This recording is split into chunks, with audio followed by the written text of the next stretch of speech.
नमस्कार, आपण पाहता हिरकणी न्यूज. हिरकणी न्यूज प्रत्येक क्षण ताज्या घडामोडी आणि महत्त्वाच्या प्रत्येक बातमीसाठी नेहमी तत्पर.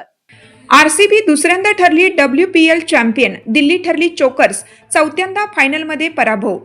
वुमन्स प्रीमियर लीग 2026 मध्ये गुरुवारी 5 फेब्रुवारी रोजी दिल्ली कॅपिटल्स विरुद्ध रॉयल चॅलेंजर्स बंगळुरू यांचा सामना पार पडला.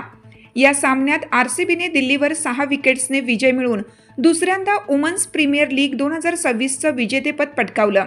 तर दिल्ली कॅपिटल्स सलग चौथ्यांदा फायनलमध्ये मजल मारून देखील वुमन प्रीमियर लीगचं विजेतेपद जिंकू शकली नाही. स्मृती मंधानाच्या नेतृत्वात आरसीबीने जिंकलेली ही दुसरी ट्रॉफी आहे. यापूर्वी त्यांनी वुमन्स प्रीमियर लीग 2024चं विजेतेपद पटकावलं होतं. वडोदरा येथील क्रिकेट स्टेडियम दिल्ली कॅपिटल्स विरुद्ध रॉयल चॅलेंजर्स बंगळुरू यांचा सामना खेळला गेला.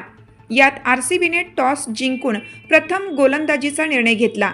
यावेळी दिल्ली कॅपिटल्सने प्रथम फलंदाजी करताना 4 विकेट्स गमावून 203 धावा केल्या. या सर्वाधिक धावा जेमिमा रॉड्रिग्सने 57 केल्या.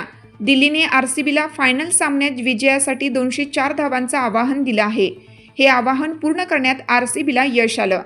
आरसीबीकडून विजयाचं आवाहन पूर्ण करताना सर्वाधिक 87 धावा या कर्णधार स्मृती मंधानाच्या बॅटमधून आल्या.